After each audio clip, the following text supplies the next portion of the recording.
Hello and welcome to Soul Love with Kimness. I am Kim van der Zande, your host, and I'm super excited to share another episode of Soul Love with you, where we share inspirational and empowering stories from the heart. We talk about the beauty and the shadows as both are part of the ascension journey, to remind you that you are powerful, you are magical, and to have trust in what you feel to be true deep within. Enjoy this next episode of Soul Love. Before we start the next Soul Love conversation, I want to invite you to check out my amazing book, Activating the Flower of Love, a sacred guide for manifesting your deepest desires and highest calling. This sacred book, filled with powerful tools and activations, will guide you to open your heart to the beauty and wisdom within you, empowering you to create the life you deeply desire from the foundation of love. You can find Activating the Flower of Love in all the major online and offline bookstores in ebook or paperback, or you can check it out through my website, kimness.nl, where you can also discover the different ways of working with me and the latest updates on new starting programs. Enjoy this next episode of Soul Love. Welcome everyone to a new episode of Soul Love, and today I have the honor to share with my sacred guest Michal in this sacred space of co-creation. So welcome to this interview, to this share. Hello, welcome, and it is beautiful to connect with you today. It is really, and I'm excited also the topic we're going to talk about, because you have just been to Egypt and it is your third time, and I'm going to Egypt in in the 9th of May, so almost 2 weeks. So I'm excited to share, because so much happens when we're in Egypt and so much transforms and awakens, and it's beautiful to share that in a conversation so that people can also tune in to what this powerful portal does and how it works. So I don't know how you first were called to Egypt, or what your first inspiration was to go. Oh, wow. Well, I'm excited for you that you are coming to Egypt, because I think you are going to have a blast with all of the people and all of the friends and beings that are around there. It's such a powerful place. As for me, I actually wasn't called to Egypt at all. I was resisting it for a really long time. I was thinking okay, so it's just like desert and the pyramids and a bunch of ruins. Like, what can be possibly good there? Okay. Yes. But then, I'm pretty good in really following my passion and following the synchronicities that just unfold in my life. And then when the invitation came from Daniel Rama Hoffman about the Egypt trip that she was doing in 2020, then I first kind of scanned through the email and just no, not really. Not for me. but then because I was also in her Divine Light Activation program with other people, and Quantum Light Practitioner program, other people started talking about it, and it's kind of started resonating a little bit, and kind of like the breadcrumbs, because I had no idea. No. And they were excited, and some people had even visions of me being there, even though they didn't tell me initially. So they just, one of them was specifically talking about the Egypt in front of me. So she was hoping that I would just go. So that really sparked more. Yes, that I'm supposed to be there. Yes. And so then I gave myself really the time. I read the real script, of everything that is supposed to be happening there, and the energy just flew through me. Yes. And I already know when that happens, that there is definitely something that I'm looking at. Yes. And I did that, and I went there, and I couldn't be more happier. I get that. But I love, as you shared before we dive deeper into it, but I love, as you shared, you followed your sacred yes. You followed the signals of your body and not per se your mind. And I think I've been sharing that in the Soul Love podcast for a lot of times, but it is following that first urge, or that sensation in our body that just knows beyond what our mind thinks is practical or what our mind thinks is logical. So I love that because it truly is. When we go on this new adventure, somewhere we feel it within our body, within our heart, there's an excitement before the logic kicks in. So I love that, like a surge of energy. Yes. Amazing. Yes, absolutely. Yeah. And what happened, because I know I went to Egypt one time last year, but I know the moment I said yes, and it was a half year prior to the tour, already the energy started working with me. And I don't know how that was for you, but it is with every new adventure. The moment we say yes in the energy realms, it already happens. It already is being activated, and yeah.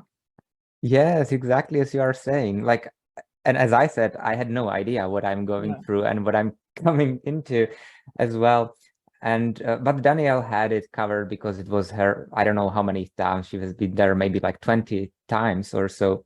Yeah. And of course, because it was the entire trip was guided by Toad and other ascended masters, then they also know very well. So they prepared us even before that. So there was like a meeting before and meeting after to open the space, close the space.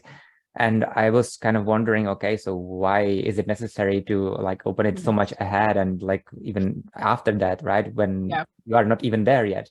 No. But then I understood because it's Egypt is actually like a very potent, energetic place. It's like on the ley lines. It's like one of the meridians of the entire consciousness grid through the entire planet.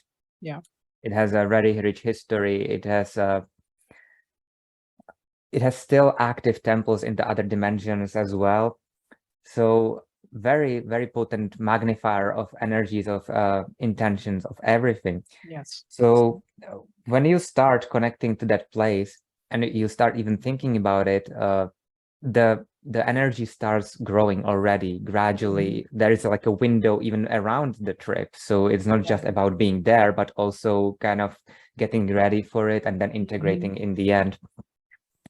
And you could definitely feel and see how the energies are already in play. Like the first thing that is typically happening to me when the energies start rising and get stronger and more intense, then anything that is out of alignment comes to the surface, right? So I got sick and I got depressed, and then I had to process all of those things that I was facing. Yeah. And then eventually, even though I felt very, very good in Egypt in general, like amazing in the flow, like children in the sandbox, you know, playing with one another. We really, really experienced the beauty of the unity consciousness there and how amazing it can feel. Also, through all the transformations on the energetic and multidimensional levels, my body needed to adapt, and the physical level is always a little bit behind. It is, yes.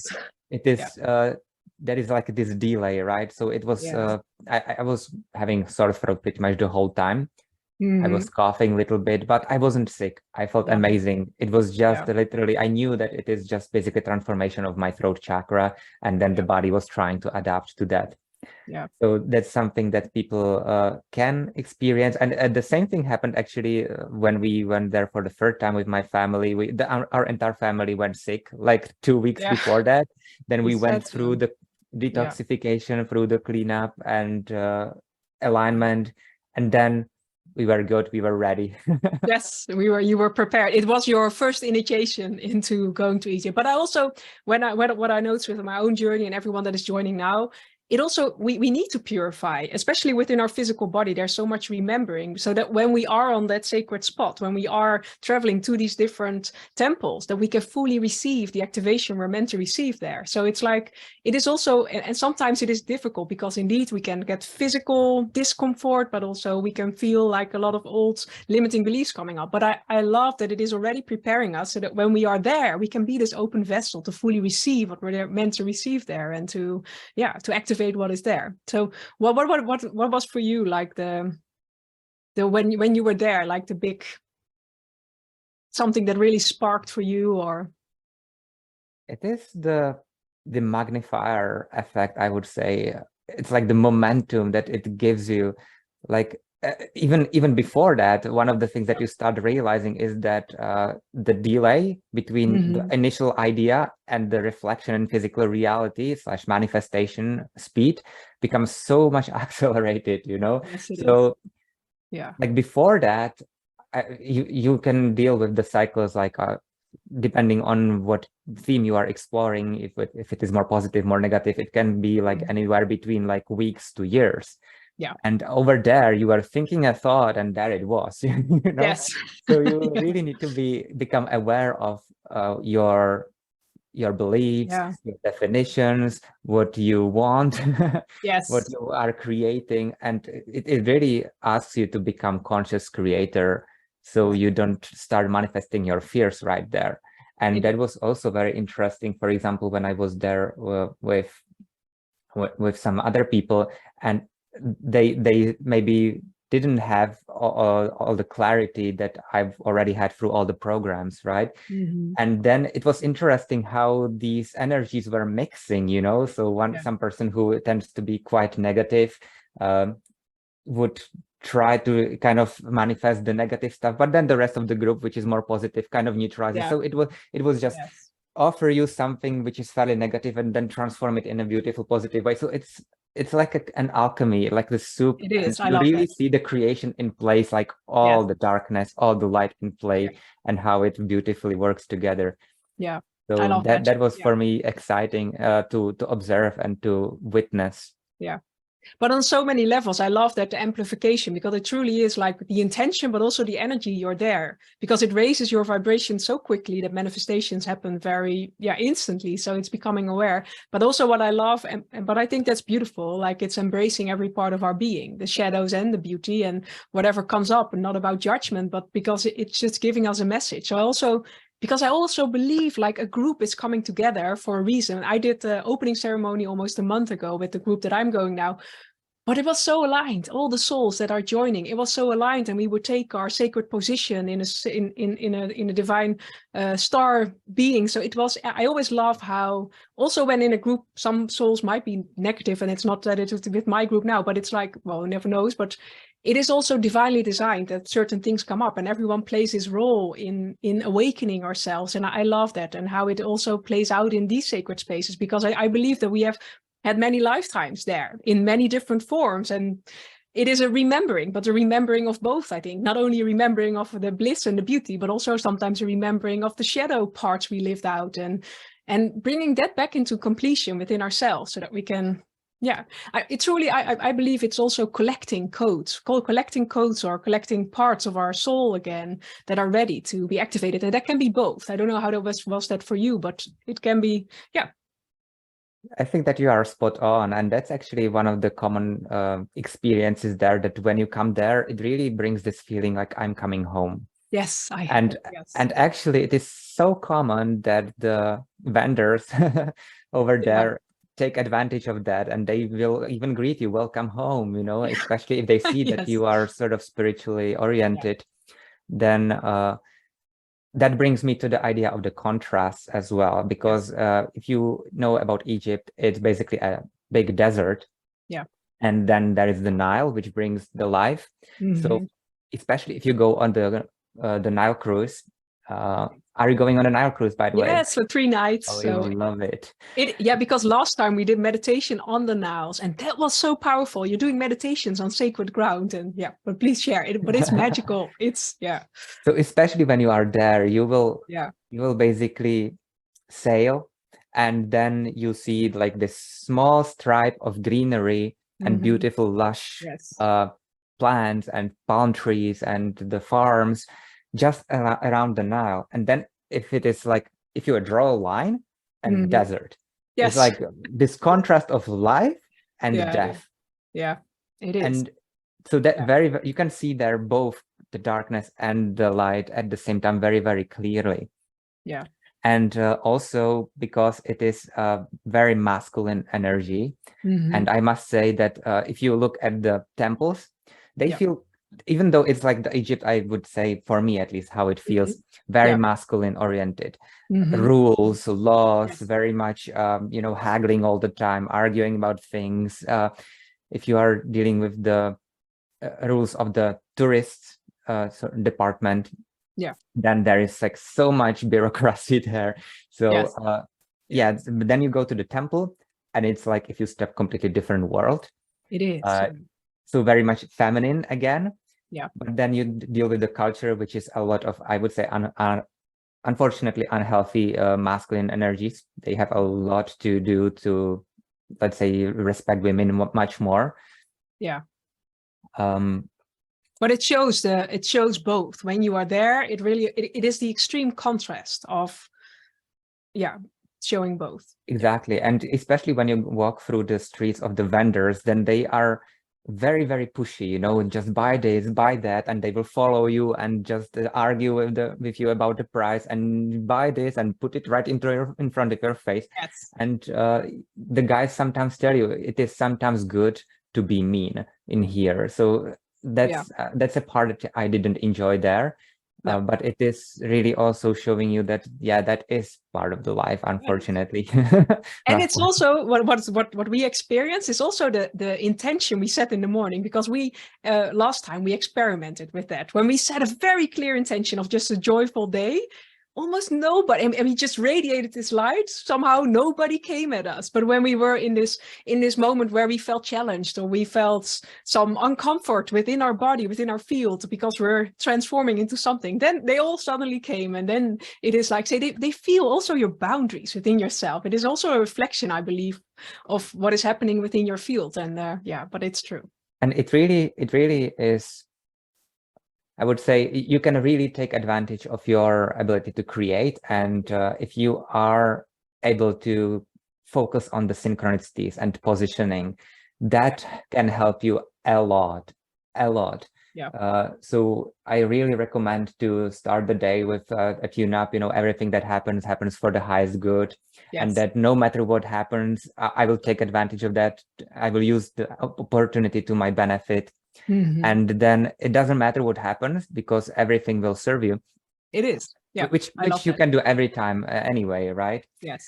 But I remember, because but I think because it amplifies so much in that place, it is very important. And you are being confronted if you're not doing it immediately, where maybe in just your normal life it takes a couple of days or weeks to manifest. Now you just see, okay. So yeah, that's true. Yes, exactly. And it is completely normal that anytime when we do healing, then we just naturally unveil this carpet, and then we have to look at the crap that we accumulated there over time, right? Yes. So sometimes I have this idea of people saying, oh, I tried this and then something bad happened, that means that it doesn't work. And I'm seeing it completely differently. No, it does work. It showed you what you need to deal with. It is. And that's actually the proof that it works. And in Egypt, you're going to experience it magnified way. So it is absolutely normal that people go through their crisis, through their hard times, that they cry, that it hurts. It can physically hurt sometimes. My mother was processing there in a completely unexpected way, and she was processing her problems with her own delivery. You know, because when you are going through those very narrow corridors underground, it is sort of like being stuck in a birth canal sometimes. So it can really trigger all these subconscious memories, and you will never know what you are gonna deal with there. But it is all for the highest good, because if it was in your system, it just needed to come up, and then that's just one of the ways how it can come up in a mirror, sort of. Yeah, I know. Yeah, but I love that. But it's also some temples also created that to have the humility. I think the humility is the word to what you're about to experience. That to go through this narrow, like the Great Pyramid, the King's Chamber. You need to go down, and you really need to be humble when you go in, and then the magnitude of this powerful vortex is opening up to you. But it starts with first, really becoming aware of your body as well, because you're going through this portal that really purifies you. And but it is a powerful place. And I also love that each temple has its different energy. I know last year, the moment we went to the temple of Dendera of Hathor, the whole group dynamic changed, and there was so much more love energy and so much more joy and sparkling. And it's truly with each temple, that's what I feel. Each temple has its unique healing medicine, but also its unique activation within ourselves and within the group. And if you look back, well, what is now, well, you've visited 3 times. What is the temple you say, oh, this has done the most with me, and what did it do? What did it spark, awaken? Oh, wow. I loved Philae. Yes. Philae is beautiful. Yes. It is very motherly energy. It is like on an island in the middle of a lake. So it is very nice. That was probably the strongest. But also the pyramid itself, we had a ceremony there, and oh my God, I got ecstatic there. But Yes, I get that. so it is Yes. so interesting, the pyramid itself. For example, you Yeah. can totally see when you get there, especially if you get there outside of the private visit. And I highly recommend to get a private visit if you can go there. Like you can completely see who knows Mm-hmm. how to use that place and who doesn't. Because if you see the tourists, Mm-hmm. they will come there, then they will see that there is nothing really interesting, Yes. because it is just plain walls, no hieroglyphics, basically how the Atlanteans were Yeah. building their temples, right? Just stone. Yeah. And they just take picture, realize that it's quite hot there, and they go away. Go back again. Yes. Right? Yes. And then those people who know, Yes. then they will try to close their eyes and breathe and tune in, maybe tone or hum or sing, and feel the beautiful resonance of the entire place. And then those people tend to be just kind of thrown away by the guards. They don't like that. No. No, that's true. Unfortunately, that's one of the, I would say, still unhealthy parts on Egypt, that they have so strict rules that you officially cannot do anything that is not like Islam oriented. Yeah. So they will first slap you on the hand. No, you cannot do this here. But then they will look around and they will take advantage of you. That in a way that, hey, you know what? But I will look around, and you can do that for like 5 minutes, and then they will ask you for a tip. Yes, if you don't pay. Yes. So Yeah. first, when you are getting used to that idea, you feel like really okay, that like this is absurd, then this is insane. Yeah. But if you don't allow it to kind of take the best of you, then you actually start using that to your advantage as well, and it becomes a little bit of a game of positioning. Okay, I will pay like these $5 extra just so I can have this experience here, because it's gonna transform me forever. That's something that will nobody take ever away from you. It's not. And if I paid a little bit more money, okay, so what? And you start gaming the system. It is, yeah. It is still absurd, but then if you turn it into the play instead of like the fight for my right to be here and meditate, then it's gonna be so much more enjoyable for you. Yeah. But I also, what I notice, we are being asked to mindfully, with our eyes open, meditate there, and then beautiful things come. But it is, it needs to be in a different way, so that you don't get all that hassle. And that is what I love. This year we're going with a very small, intimate group, so that always makes sure that you're not being known so by the guards, because if you're with a very big group, they already see you and they know, okay, this is. But I love that when you're with an intimate group, you're more able to navigate through sacred places. But it truly is. But I believe what I felt within myself, even if with my eyes open and just walking through and following my intuition on sacred spots I needed to stand, it still happens. Because also what I noticed, like I heard a story of someone that went 3 years ago, and she wasn't aware of any of the energy. She just wanted to go through Egypt as a tourist, totally fine. But she still experienced amazing things afterwards, and she didn't understood what has happened. So even people that go in there unaware still get the transformation in a certain way, not as consciously, but things happen because it's a powerful portal. So then they suddenly get sick and they don't know why, because they just went on a holiday and or something happened in their life that was so transforming, because these sacred spaces really do something with us. I sometimes call it, like, I went to Glastonbury a couple of months later, and it was so transforming and hard awakening, but it was in a soft way. And Egypt for me sometimes is like the military drill. It is so powerful. It is like sometimes the biggest awakening we can have in magical ways, but it is powerful. We need to be ready. It's like you shared, physical things will come up, emotional things will come up, and we need to be ready to face, but also to stand more in our light. So I love that, that part of what it does. It is for the quick awakening. If we're ready, we're being called there. And yes, exactly. If you are open to it and you are not resisting it, then you are gonna take it out of there no matter what. And this is something what I also can recommend, that you can have maybe like, I don't know, 10 minutes there, 5 minutes there, just really short time. And it is not a really like enough time to just tune it and experience it all right there. So what we were recommended by Toad, for example, was ask the place to download into your system everything that you need that is uniquely yours. And then allow yourself to unpack it at your divine timing later, right? So this is what I always do. I touch the places, I lean on the walls, just absorb it through the back of my heart. Yes. I really just kind of breathe it in, smell it. I'm there, I'm downloading. If you can, nobody sees you or nobody has any problem, go get barefooted in those places. Yes. So all of these things can help as well. And just a small tip, what I realized on the third trip was you ideally want to blend in. So sometimes, and I'm like expert in that, like if I want to do a ceremonial work, I like to get dressed for that, like a sacred geometry there and like some necklaces and pendants and crystals and all of that. Yeah. But the moment they see that you are spiritual, they will be like wasps around you, and the less space you are actually going to have. Yes. So if you can maintain low profile and pretend to be like a normal tourist, sunglasses, they don't go incognito. Yes. they don't see that you have closed your eyes, for example. So that can help you as well to kind of really enjoy the place a little bit more. Yeah, it is. Yeah. But it took me 3 trips to get that. Oh yeah.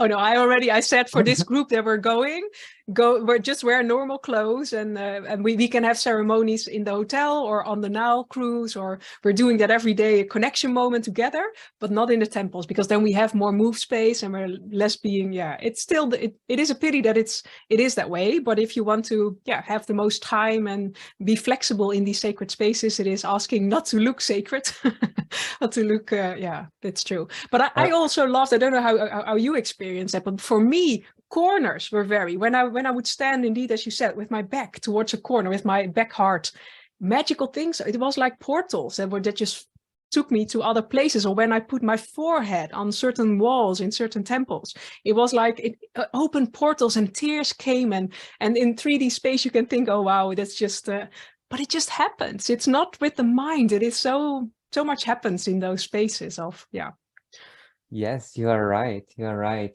Not just corners, but anything that resonates with you, because as you go through the temple and you can give it a try, your body will naturally want to go somewhere. And if you don't question it, like, why there? There is nothing interesting. It's just ugly walls. Yes. There's so many more beautiful things over there, If you actually go there, it can be the thing that you came for to Egypt. And even though it doesn't look like anything, even in the middle of there, and especially if you look up, there are very often like what they call portals, just like a hole in the ceiling through which the sunbeams can come in. And those are also powerful vortexes. Sometimes it feels like if you want walk into a shower. Yes, those were amazing. Yes, that's powerful. I love that. But it's again following your sacred, following the wisdom of your heart, not the mind. Egypt, to experience it fully, it is asking us to be in our body, to be in our hearts, and to lead with that instead of the mind. And because then we get the full experience of it's amazing. Yes. Maybe one more trick that I can share with you is regarding the clothes. The vendors will try to sell you anything, right? But also clothes. And if you actually buy some nice clothes in Egypt directly, then you put it on.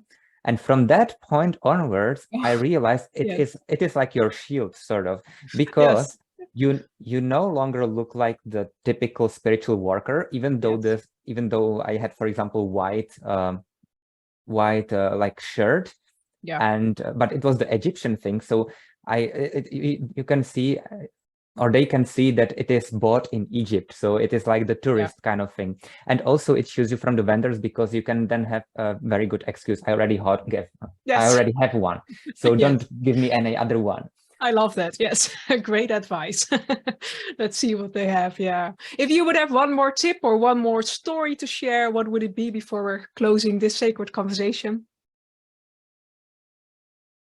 Yeah, maybe I would like to share one story from the pyramid directly that is sort of linked to the idea of the contrasts, that if you open up to anything, it can help you magnificently. So, for example, working with the darkness as well, I don't know if you are open to working with darkness equally as with light, but you know that from the universe point of view, it doesn't judge like one, it's better or the other. It's like both. You cannot see the stars if there wasn't the darkness, right? So what actually happened in the pyramid in one of the ceremonies was that, and I was there with Matthias Stefano, he channeled a chimera, which it was a dark being. However, that dark being taught me about unconditional love more than any other being before, because what he was showing us, right? What they are doing is that they are literally working as the most brutal, honest mirror. So like, you know, the angels and the higher beings, they were just try to lure you, come to the light, and just, but you don't even hear them, or you don't want to, or you don't feel like to doing anything. But the dark beings, they will just show the things exactly how they are right into your face, and they will show you exactly the problem that is slowing you down. And it can hurt, it can be very uncomfortable, but it is the thing that you need to pay attention to. And they don't do it to you like to possess you, but to show you, okay, here is where you are giving your power away, just put your shit together and pick yourself up, go. I love that. Yeah, because that is the true meaning of unconditional love. It is loving our beauties, but also our shadow parts, because there's so much power within our shadow parts. If we're willing to see them, that is where the huge transformation is, not in only focusing on our bliss. Then we stay the same and we don't come out of our comfort zone and we don't transform anything. So I love that. But I think I saw once a video of Matthias also sharing that he was in a certain mountain area clearing energies. And then he said, I can rather co-create with them and then create instead of putting resistance, because then I put a lot of my energy away in the resistance instead of creating what I want, but then co-creating with all the elements. Or I don't exactly represent as he beautifully shared it, but I love that as well, because it's embracing both. We are wholeness. It is our mind that puts a label on it, good or bad, but our heart loves the experience. Our soul is for the experience of the totality of our being. Yeah, it's like, exactly, they are like a being and they have their space and function in the universe, right?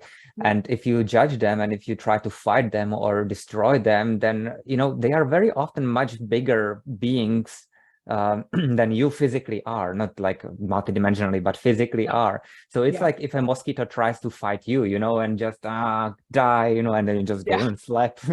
But if the mosquito left you alone, then you have no reason to hurt it, right?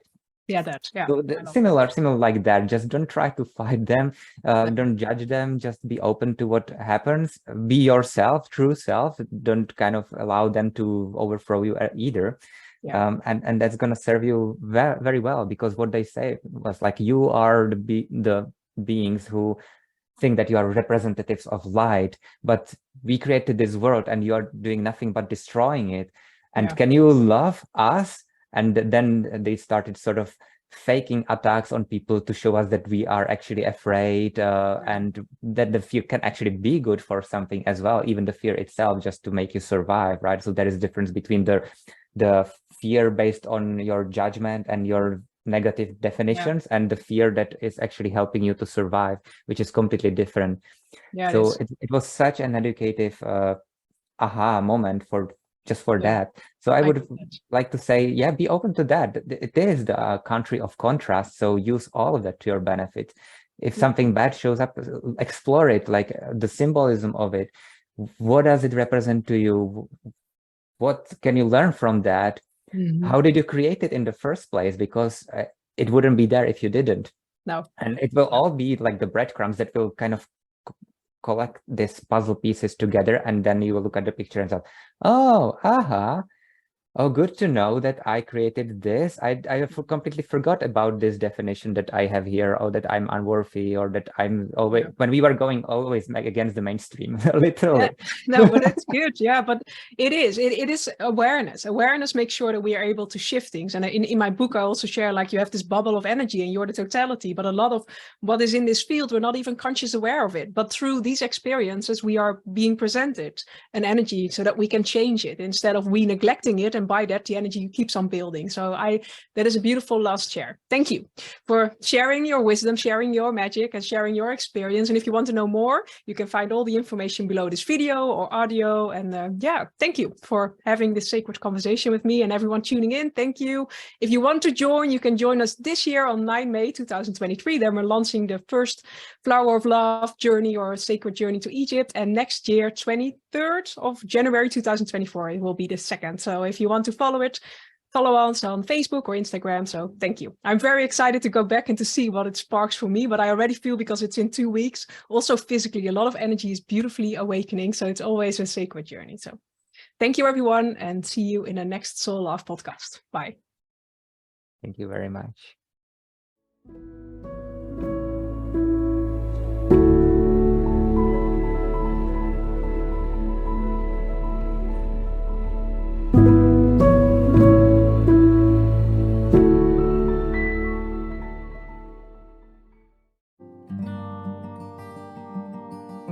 Thank you for joining this episode of Soul Love. If you want to find out more about what we do, you can find it below. And I'll see you in the next episode. Much love.